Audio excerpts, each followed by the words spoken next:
All right. Assalamu alaikum. Good morning, good evening, good afternoon. Hello to the world. I am Abdul Samad Khan and I'm your host for this Act Global. Right now, I'm in Islamabad and this is 9:30 with me. And on this evening, I have got two wonderful, amazing guests who are going to share some wonderful stories from the history and from the present, as well as we'll be having some glimpse of the future as well. So, in this Act Global, I welcome Adam, who is a journalist these days based in Turkey. And we have another guest, Serhat, who is an international lawyer, also based in Istanbul. So, I welcome both of you to this Act Global. Thank you very much for joining us today. Thank you So, for having Thank you. wonderful. Thank you. Yeah. Just to give you a quick overview to our guests as well as to our audience who are going to join us in this live webinar, Act Global is basically a cup of tea. So it's not that delicious as Turkish tea. It's more of a spicy Pakistani chai, Pakistani tea. We named it after our Youth Impacts Alumni Reunion. So we have got to 11 different chapters of Youth Impact, all those youngsters across Pakistan. So every month we used to meet together, we used to sit together, we used to have a cup of tea together, as well as some, mind blowing sessions, some thought provoking sessions with some experts and some mentors. Thanks to COVID, that we can't have these sessions anymore. So using this opportunity, we decided to switch to the virtual medium, to the webinar, and luckily we got a chance to engage global audience and global speakers as well. And today we are going to focus on the story of change management. This story tells that empires have changed, the country changed its name, and the city had been gone through a lot of changes. It has seen three great empires: the Byzantine, the Roman, and then the Ottoman. And the similar story is of the world famous structure, which is our subject today, the icon of Istanbul, Hagia Sophia. And to me, this symbolizes with the past, present, and perhaps the future of cultures and civilizations. And that's where we are going to discover more today with our guest speakers. So, the recent news about the top court in Turkey, which declared to convert Hagia Sophia, this historical building, into a mosque, has caught the attention of global media, the politicians, the religious people. And that's where a lot of young people had questions that what is right, what is wrong, and where all this is heading to. So that's where we thought that let's talk to those who are part of this whole journey, those who are present, and those who are witnessing this whole change experience. Those who have visited, they know it very well, and those who have not, this is a place to visit, bucket list in your life, because Hagia Sophia is one of the most touristic place in the world. I was reading that it receives on average 3 million tourists every year. And I hope with this sudden change in the status from museum to the mosque, this is a question in my mind. Will it be able to maintain as its status as the top tourist attraction in the world? So these are some of those facts we are going to uncover in today's Act Global with our friends Serhat and Adam. So Adam, you're back. So join in. I'm going to quickly request my guest today to give a quick overview and a brief about themselves, their personal and professional life, so that our audience know more about them. So starting from Sarah, Mike is yours. Yes, brother. Yeah. As you say, the Hagia Sophia, like we call for it Hagia Sophia, has a Okay. huge story and Yeah. history. It's not only like building. It has like more than one building with the architecture, with the history, and with this sometimes you can feel the people who live in this land and be parted with this building. And therefore, also in our history, the building has like great ceremony and great background. With the last changes, it's really we have to understand really clear what's going on and what is the decision related and what this changed say for the people. As you say that 3 million people visit this building every year, and it is a huge number. But there are things that more than the numbers. Therefore, we have to be more clear about this side of that building. I mean the Hagia Sophia. With these words, first of all, in my side, I'm really happy to see this building as a mosque after 86 years. Because the Hagia Sophia, as you say, like first it was building in the empire, and then the Fatih Sultan Fatih conquered the city. And when he conquered the city, his precise aim to pray in this building, because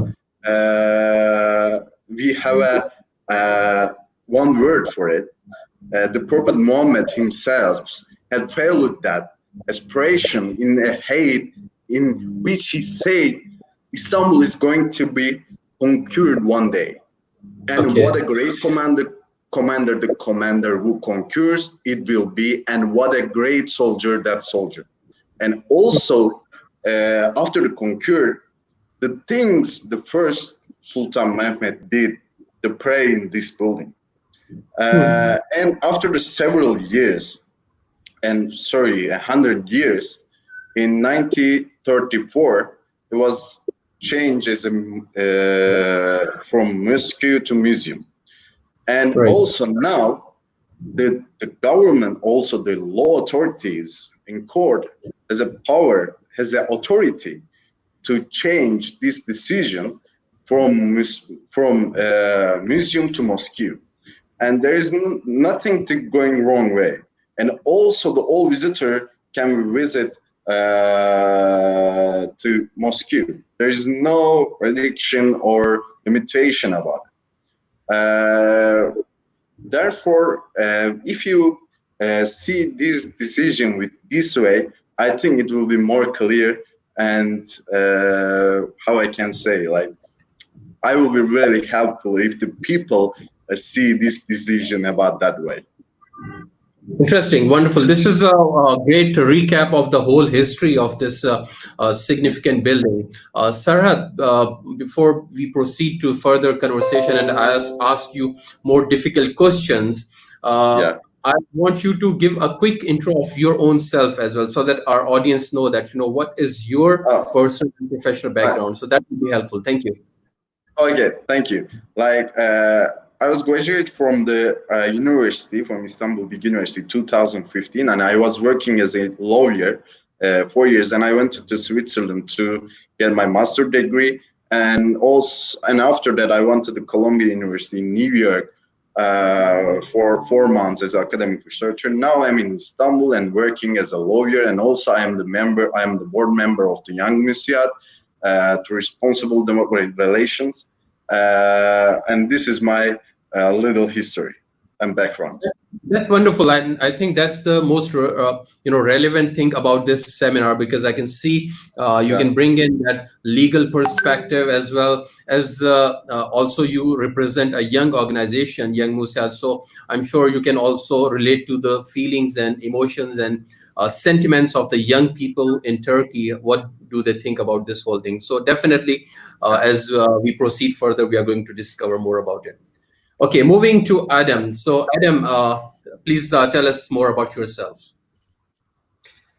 First off, it's a pleasure to be here, and thank you for the kind invitation, Abdul Samad. The brothers and sisters in Pakistan have always been very dear to my heart.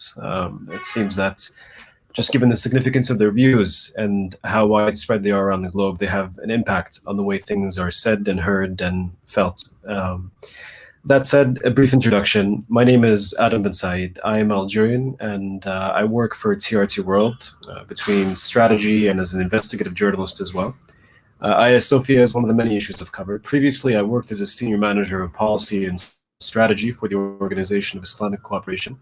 And before then, as a researcher and analyst for the Organization of Islamic Cooperation as well. I've been a chief strategic officer for a company, Maven International, previously. And I'm the managing partner of Stratton Consulting Group as well. So happy to be here. I'm a writer and a poet in my free time. And hopefully we can have a good discussion and get to the bottom of this, answer some questions, and shed some light on this all. Excellent. Wow, wow, wow. That's a great introduction. And I'm again super excited having a strategist, a journalist, and an analyst as part of this panel who is going to educate us more about this hot burning issue.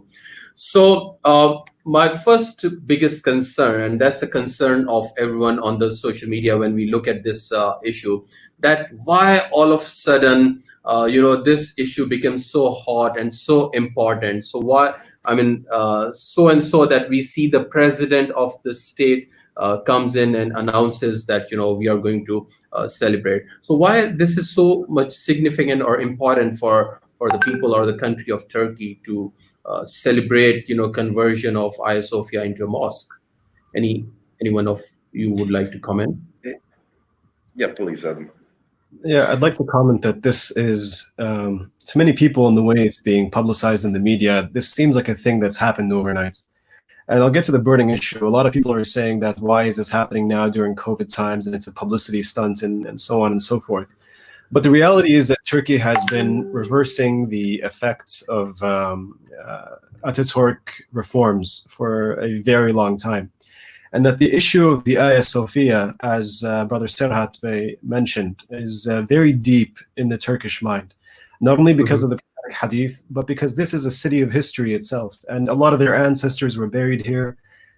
Back to the first companions, a lot of people don't know this, but there were 10 attempts in the Muslim world to take Constantinople. And the first one was by Sahaba that had lived and died of the Prophet, leading to the death and burial of Abu Ayyub al-Ansari in Hagia Sophia. So this is an issue that doesn't just affect Turkish people, but Muslims as a whole. But going on to why this is so important and why this has been happening for some time, for nearly 10 to 15 years, there have been litigation attempts by minorities within Turkey to reclaim lost waqfs.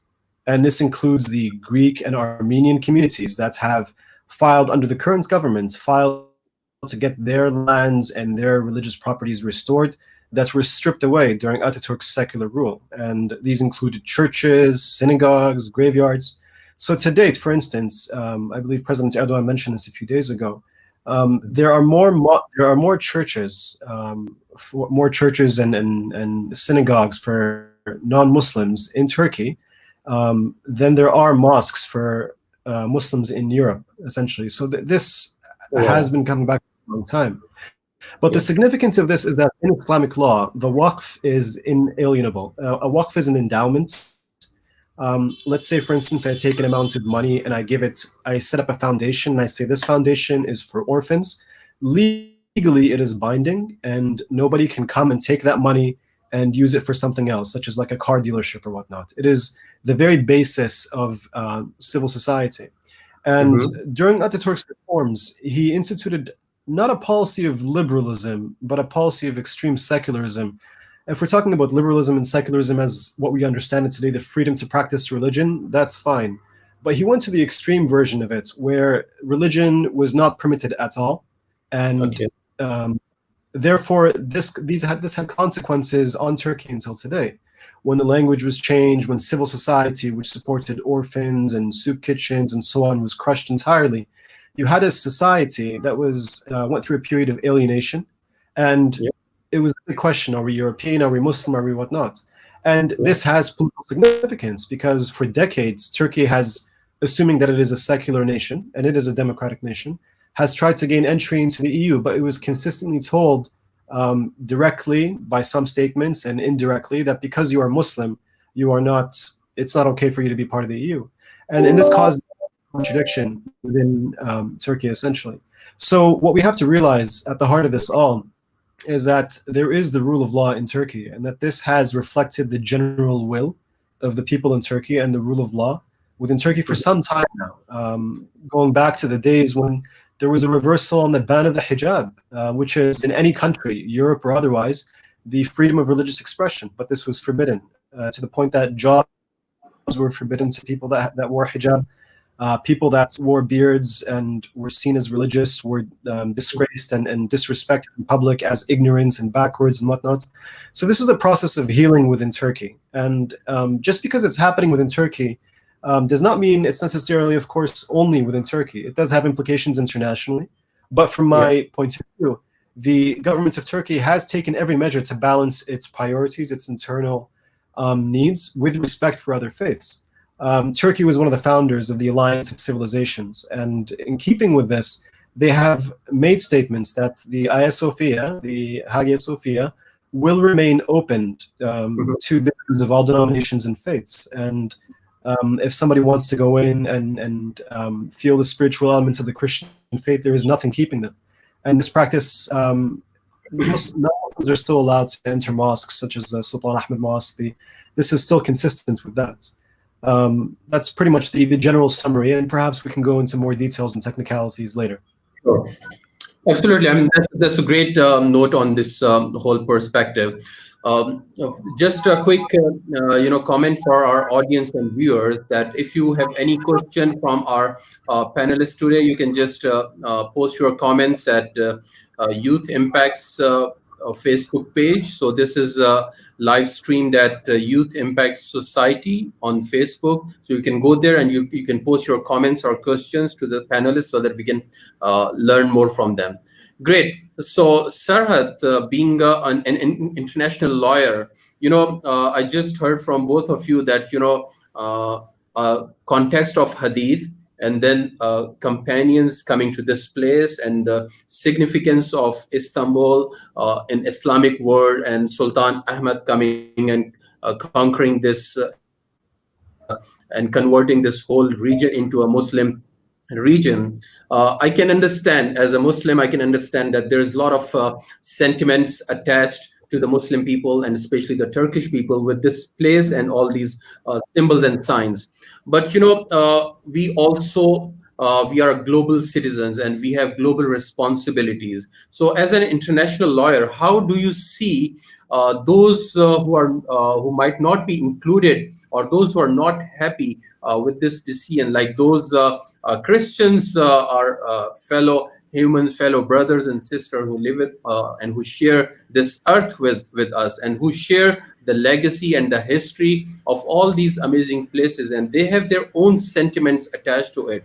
So how do you see this decision affecting the non-Muslim communities across the world? Thank you for a question. It's really good. In the legal term, as you say, there's an international lawyer, but each country has their own legislation and legal area. And this is the precise thing that for the countries as a democracy came true. Therefore, also the Turkey has their own justice system. And as you know, like last changes from the Mosque to the Museum, also it made by the court decision, high court decision. And after the 86 years, also it changed with the same way. This power is coming from the Turkish legal system, and the decision coming on the table with the high court of Turkish legislation system. Therefore, in the legal side, the countries and the people should respect this decision. But on the other point, that this decision is not a normal decision. Of course, it can understandable about the affection of the other countries, especially the other religions. But on the other hand, this decision, I mean, the mosque is like the building, it's changing from museum to the mosque, but it didn't say that like this is a common heritage of the humanity. It's still, because as the Adam said, it still will be open for the all guests and all the religion. The respect is the main thing, one of the main thing for our religion. Therefore, we have to we are respecting and we will respect all our guests coming from the world. For example, I heard one conversation about the one politicians about Germany 2 days ago about because as you know that the Pope explained that he's really sorry about this decision. I mean, the Hagia Sophia will come to the mosque again, and the German politician says that I think it was really good point. But I'm sorry for Papa, but we don't have a power to judge this decision as a foreign countries and as a foreign religion, because the building is in the territory of the Turkey, and Turkey has owned their legal system, and the decision is coming from the top of the court, and I think it's the right that we had before. I mean, as a country, and also the other point I would like to mention that about your first question, this decision didn't became a sudden decision. It didn't taken by the suddenly. It was we are talking about 86 years.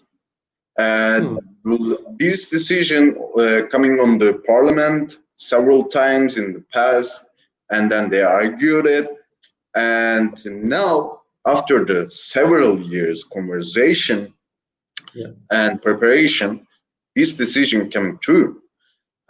In that way, I couldn't say that this decision made by suddenly. On the other hand, about other religions and other peoples and other visitors to Hagia Sophia, they have still right to visit this precious building. But on the other hand, we have to understand the both parties. Also, I think this building has a right to judge true way in terms of the people who are living in there.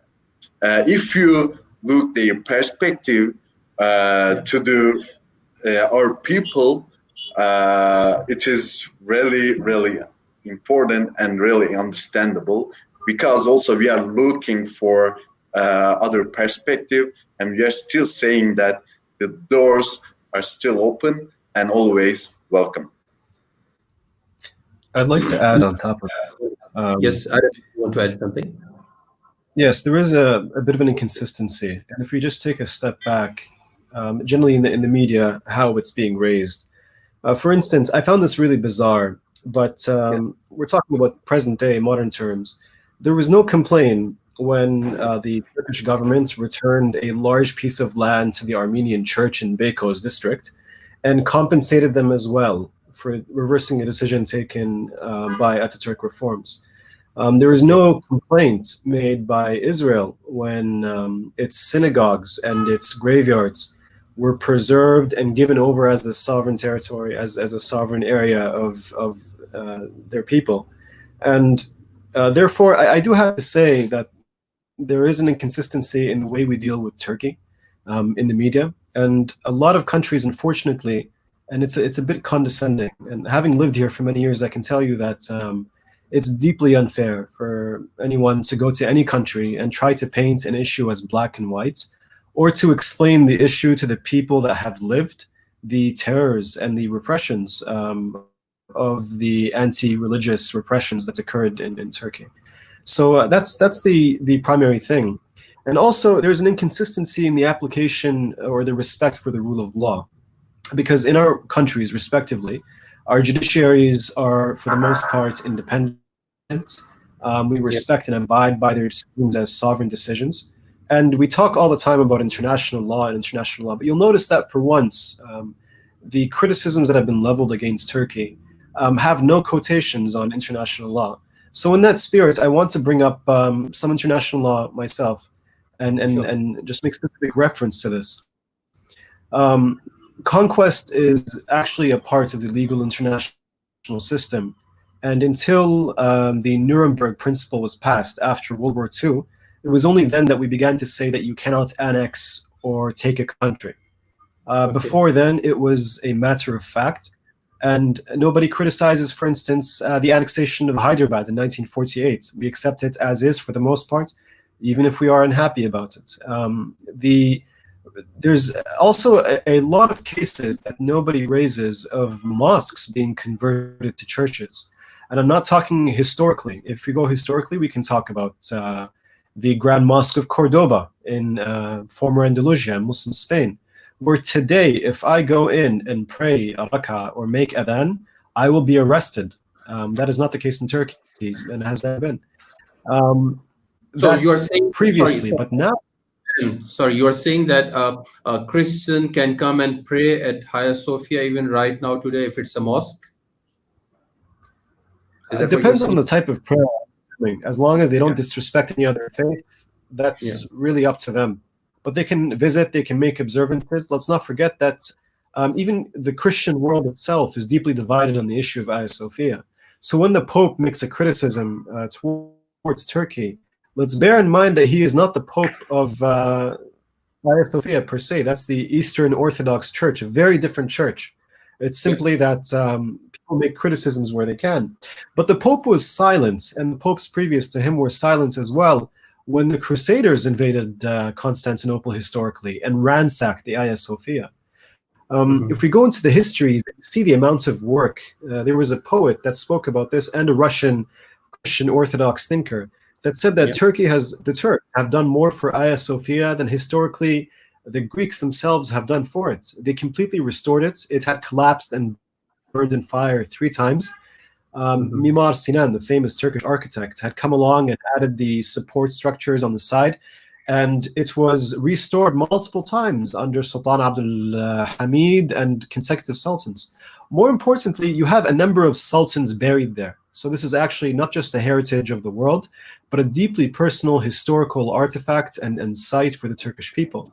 But I want to make a very specific point, which is that even in modern day, you have churches built on top of mosques. And that's deeply problematic, because if we're going to have a fair conversation, we should also look at these. And the very countries that have criticized Turkey for it are the ones that are not making any mention of this. So for instance, I want to talk about the thousands of mosques in the Balkans that have been converted to churches.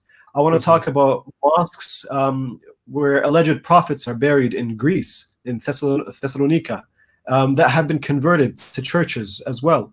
And you have the same in Sofia, Bulgaria. You have the same in pretty much everywhere. But let's leave mosques aside for a second.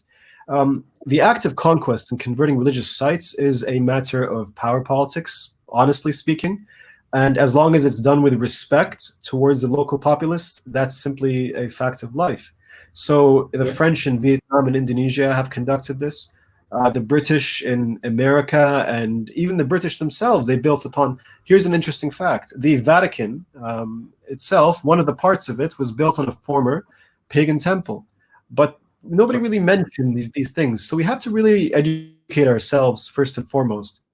And above all, I caution deeply to my brothers and sisters anyways, remember that when we see things in the media, we're only seeing a small spectrum of what people want us to see.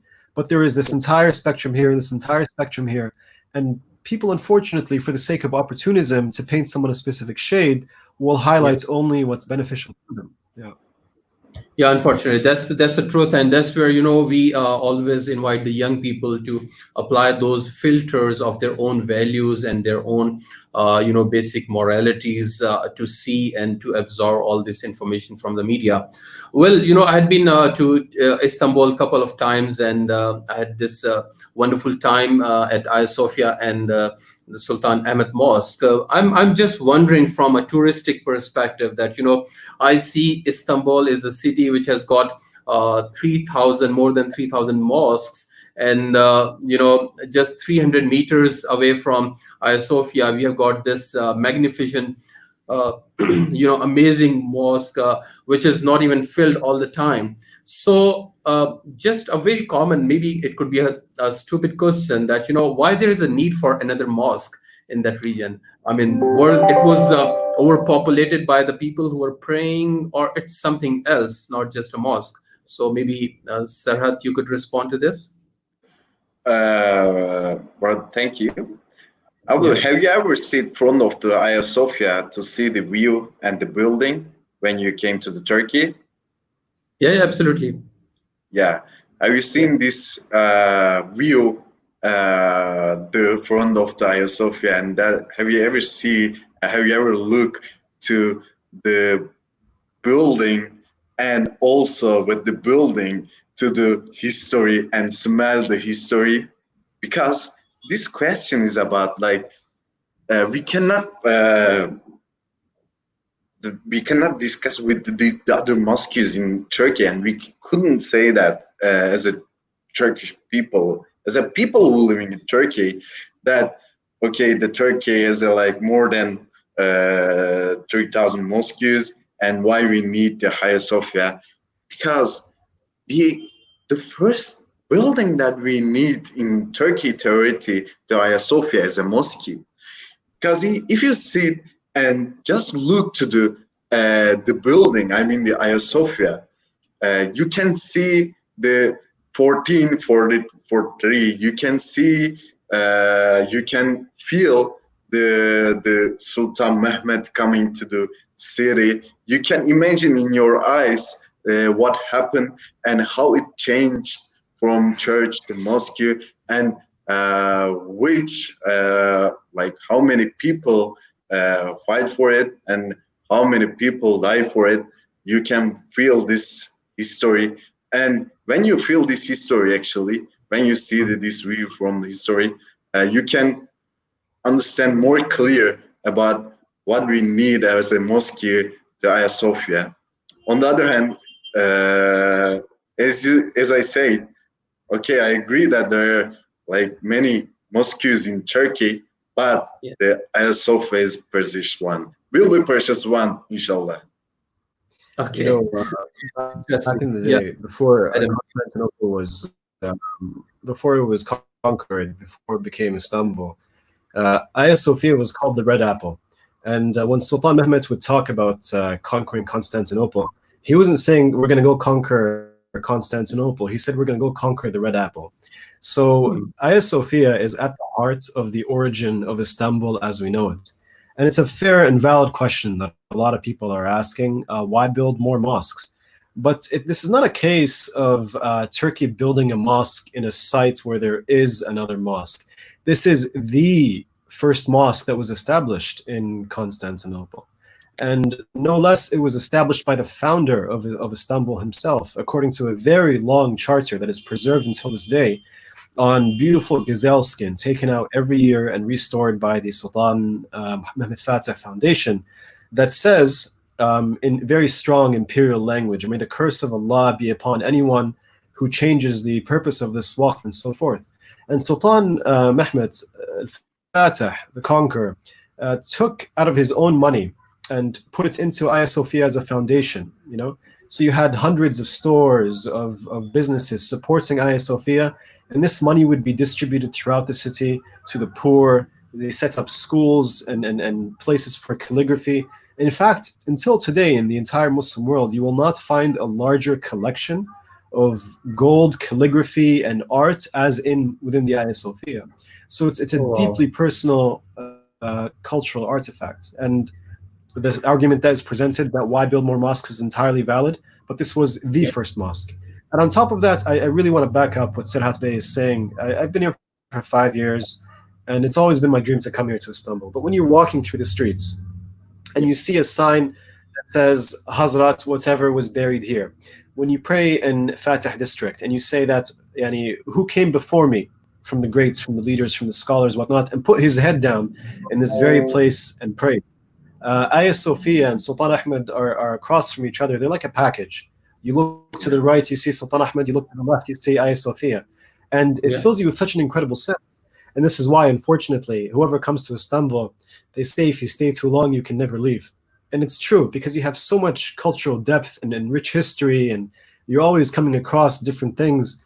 And I recommend specifically to our brothers in Pakistan, if you get a chance to visit or even stay here for a while, stay. You'll fall in love with the city. And a lot of things will make sense to you when you live it and see it with your eyes. Interesting, wonderful perspective. Exactly. I mean, I can definitely sense a sense of pride while you guys speak about it, and a kind of sense of accomplishment or achievement as well. Like you feel that you have conquered it back and brought it back into its original form. So that's where my question comes in.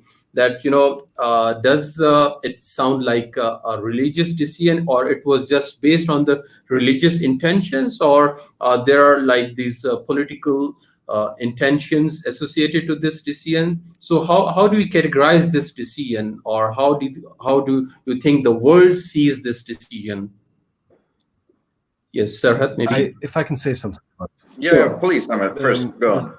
And after that, I will add it. Yeah. Thank you, Serhat. I want to say this, and this may be a very unpopular opinion, but to our youth specifically, we have to feel free to speak the truth. And truth and justice are above religion and above politics and above history. The righting of a wrong is justice. It doesn't matter if you're Christian or Jewish or Muslim. Justice is justice. Yeah, and there are legal cases to back up the decision to move the Hagia Sophia. There are religious, spiritual motivations, and political considerations. I feel a lot of this is thrown at Turkey a lot of the time, but we have to remember that Turkey is a democratic nation that reflects the will of its people. So ultimately, if the people of Turkey tomorrow decided to build a third mosque in front of the Hagia Sophia, that is ultimately their political will.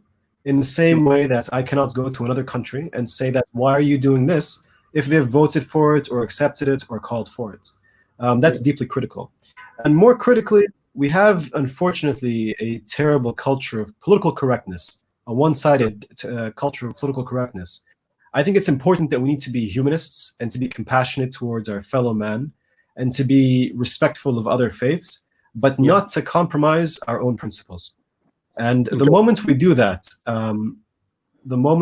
there's no going back, because we're setting a standard that can never go back, because nobody criticizes the West for countless actions. And this is not a case of comparison, just a simple principle of fact. The invasions of the Middle East, the millions of dead, the Rohingya, Myanmar, nobody talks about this.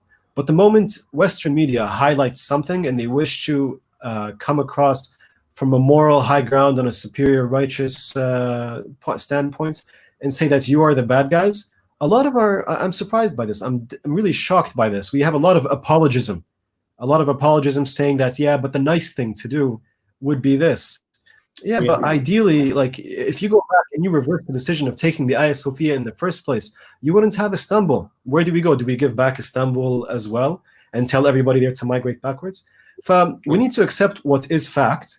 And I say always that when we have a given fact or a given reality, let's not debate the origin of it. Like, for instance, I have a neighbor I don't like. I can't make him disappear, but I can talk about how to make things better. I can talk about how to optimize things, how to make it accessible to people from different faiths, Hagia Sophia, how to make sure that everybody is treated fairly and justly. And justice is above feeling and emotion and media and all the rest of it.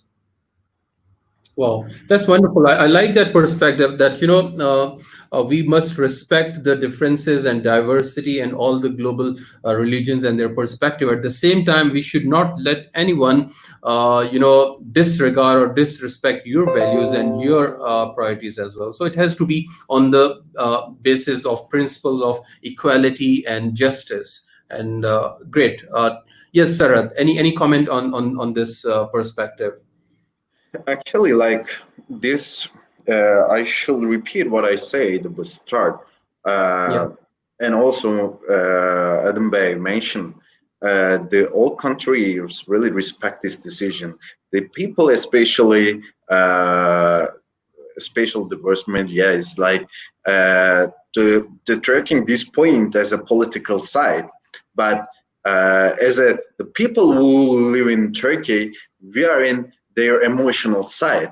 there's a one sentence I really liked, and maybe it's being brief for this issue, that with the Hagia Sophia decision, a longing in heart of our nation has ended. Therefore, I think this is not an issue to take for the political table, because this decision is cannot judging with the political way. It's a more than politics. Therefore, if we see, or if you argue about the political side of this decision, I think it says that we are on the wrong way. Right, interesting. We also see from distance while sitting in Pakistan and just following the mainstream media and the social media, we see that there's something happening, something is going on in Turkey, and we see a lot of Western media talking about it, and we see the books published like New Ottoman Empire. So, what's your opinion about Erdogan being the president, who was the prime minister, and then he got the powers of president, the like ultimate powers in the country, and it is also seen that it's kind of a symbolic act towards revival of Ottoman Empire, where the iconic building being converted into a mosque, where the famous series like Ertuğrul being so much famous all across the world, and propagating the vision of a Turkish empire and Turkish sultanate maybe. So what is your say about? I'm sorry if I'm asking a bit direct and bit harsh questions, but this is how we see from distance that is it a part of a whole package towards the transformation of Turkish nation to something again on the same lines? It's I think this is the like totally different issues. As I say before, like we cannot judge this decision as a political way. And now, as a Turkey, we have a democracy, and the democracy is really, really critical and important for us, for the people who live in Turkey. And I couldn't see, or I can't see anything that's going to be like Ottoman Empire from the Turkey. I think it's if you see this way, we're wrong judging for this decision and the ongoing procedures. Therefore, we have to separate these issues from each other. The Hagia Sophia decision is not say that the Turkey is going to be Ottoman Empire, because the Turkey has a democracy, and I can clearly say we have a democracy. We as a people, we are giving as important more than the European countries sometimes to our democracy, and the old people who live in Turkey understood and be prayerful about democracy with this land. But also this decision coming on the table, I mean this changing coming to the table with the democracy, because we have elected our prime minister, and also our judge system is different from our prime minister system. Therefore, this decision coming from the court, not from the prime minister. Of course, the prime minister can see the Hagia Sophia again, the mosque, but as I say, your decision coming from the court. We can, as you say that, for example, the Ertuğrul movie series. Yes, this is the history of these lands. Like maybe we have to be more important in the past. What is going on the past? What were going on the past in this land? But we didn't. Now we are doing that, and it's not a mean that the country is going to be Ottoman Empire again. But now we are facing our history and what happened in the past with these channels. But it didn't mean that it's the Turkey is going to be an Ottoman Empire. because the democracy is, as I say, democracy is the most critical and important thing for the all people who live in Turkey.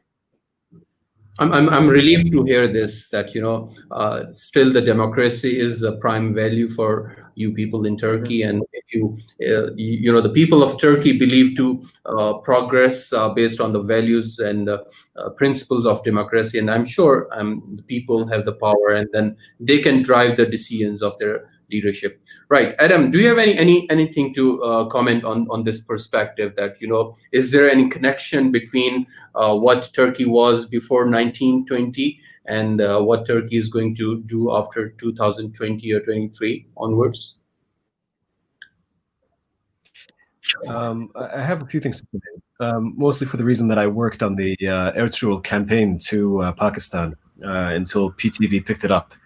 And I can tell you right now, Pakistan nearly broke a world record in the fastest subscription YouTube channel ever in the history of YouTube. I think it came in third, almost broke it, because of the enthusiasm for the channel. And I can tell you that, politics aside, the majority of Pakistanis are not giving consideration to the Ottoman Empire. They just want to watch a good show. And Ertuğrul in itself was unique because in the age of Netflix and all this content that we're surrounded by, you got unique content that for the first time addresses family values, core values, Islamic values, and there was a vacuum in this. And above all, Ertuğrul is delivered free to the people. You don't have to pay for a subscription. You can go on YouTube and watch it at any time, dubbed and translated in your language. So Ertuğrul is a global phenomenon, by the way. Even in Christian countries like Venezuela and South America and Spain, you have people watching Ertuğrul because they say this is family values. This reflects our culture.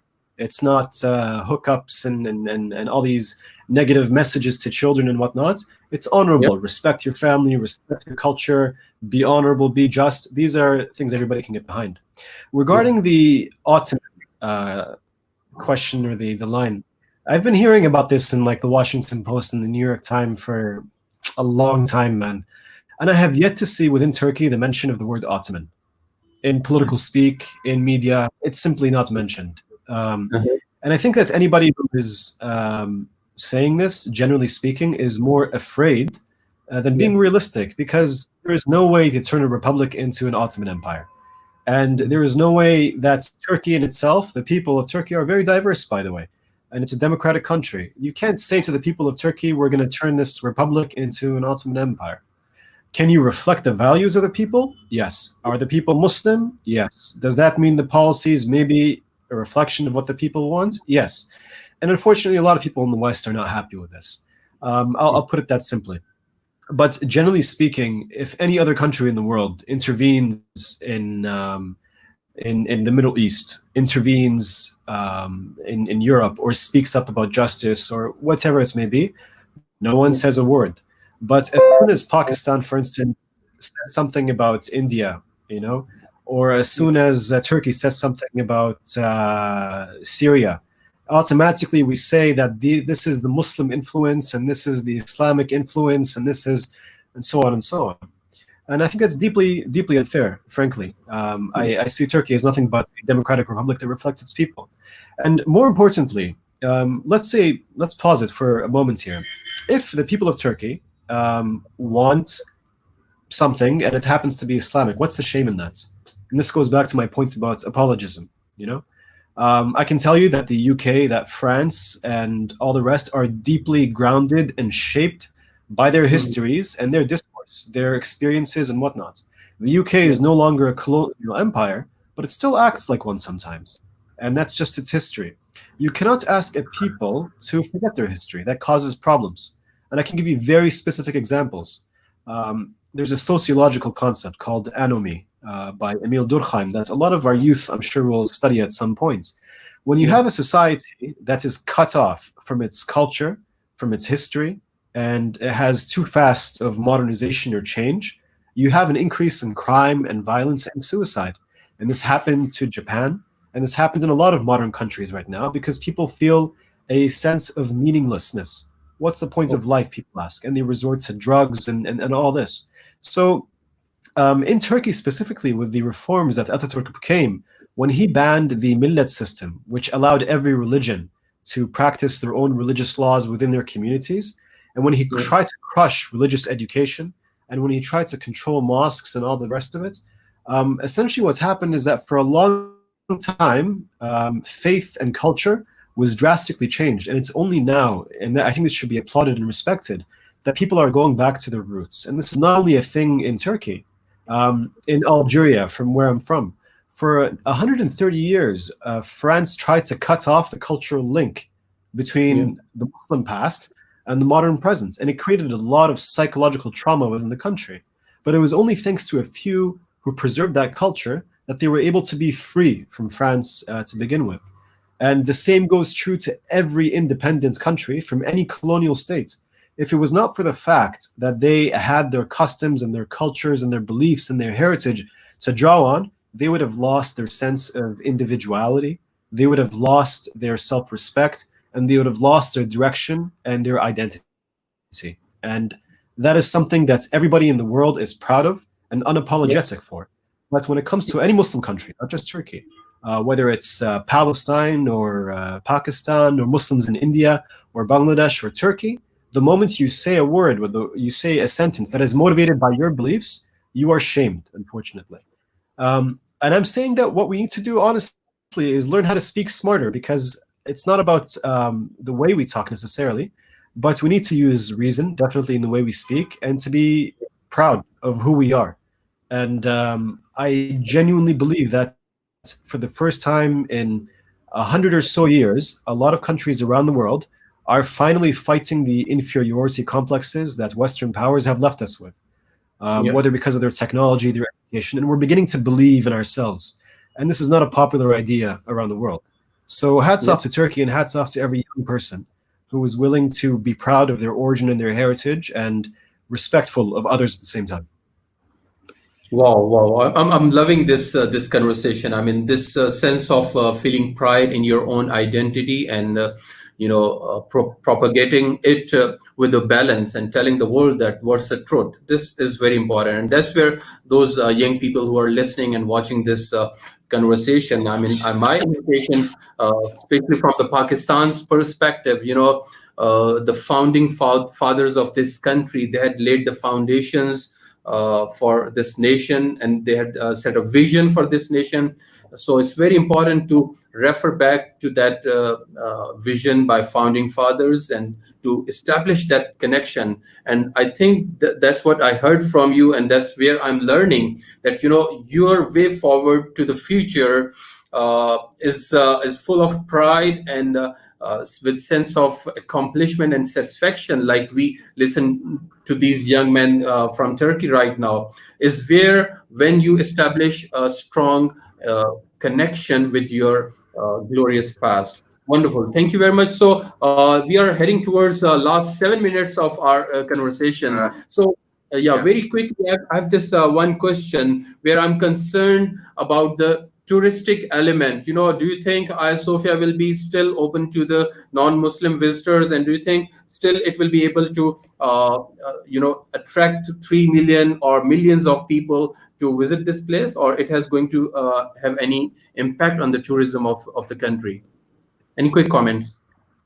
As a quick answer, the doors will open, but also I agree, Mr. Ahmed, comments about this issue. It's a little bit about how the way of the praying from the visitor side. Yeah, but I believe the number will going up. Yeah, interesting. Wow. Let's in 2019. What do you think? In 2019, 51.9 million visitors to Turkey, tourists. It's a gorgeous country. That's a huge number, right? And according to presidential spokesperson Ibrahim Kalin, tourists will still be allowed to receive visitors, no matter who you are. That's still being upheld, and that's a core principle out of respect to faiths, and not for tourism, but out of respect to faith. Honestly, I just the amount of friends that I have been going to pray in Hagia Sophia recently, I think the tourism numbers are going to go up. But I'm pretty sure that was not the original intent of the decision. I hope that answers your question. Right. So, Yep. yeah. Anything you would like to, tell us more, which I have missed in this whole conversation? Any aspect which is missing from our lens, looking at the media and social media, you would like to, share with the youth of Pakistan? Yes. Actually, before the ending, I would like to add the one point about my side.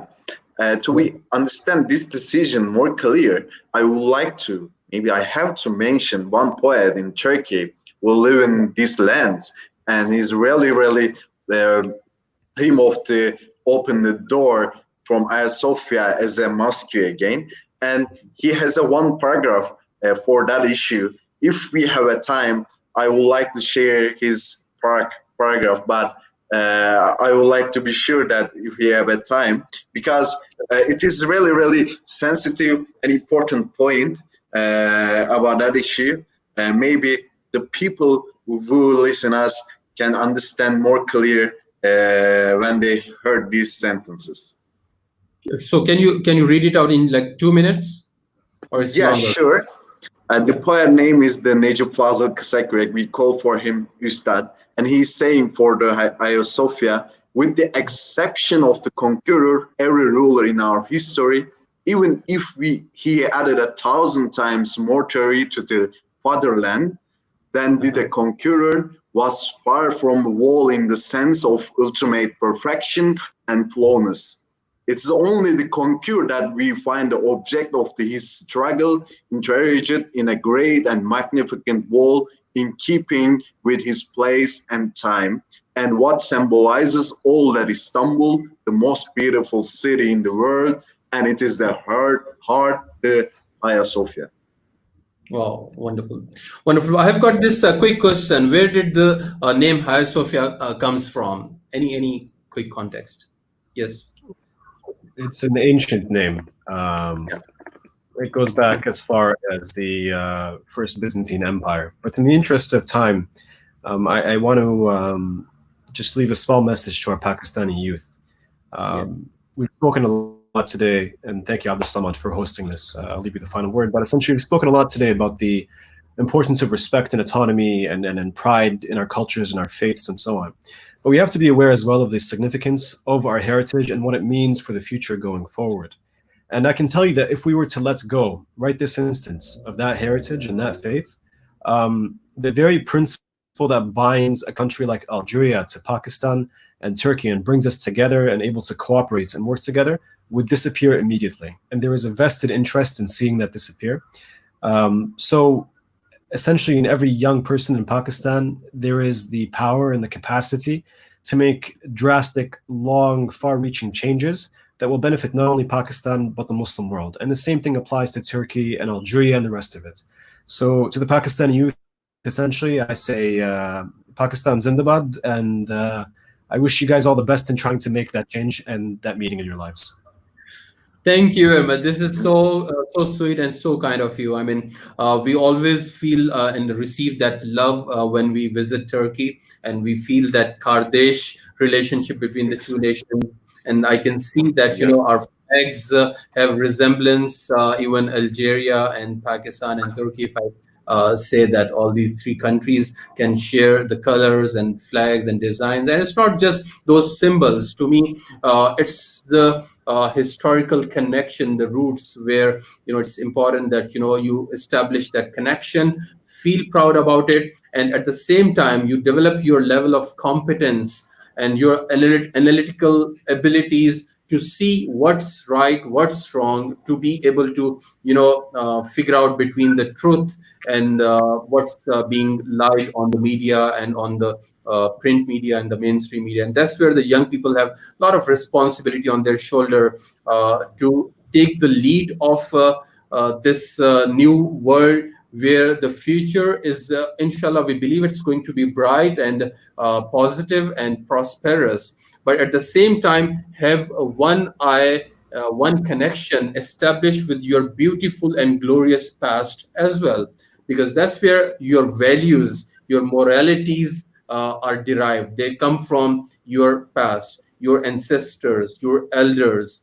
And thank you very much, Serhat and Adam, for reminding us this wonderful and beautiful message. And I can see in the comments that a lot of admiration for this very confident stance and very confident, perspective of yours. And I'm sure the young people in Pakistan are definitely going to take away some great things from you.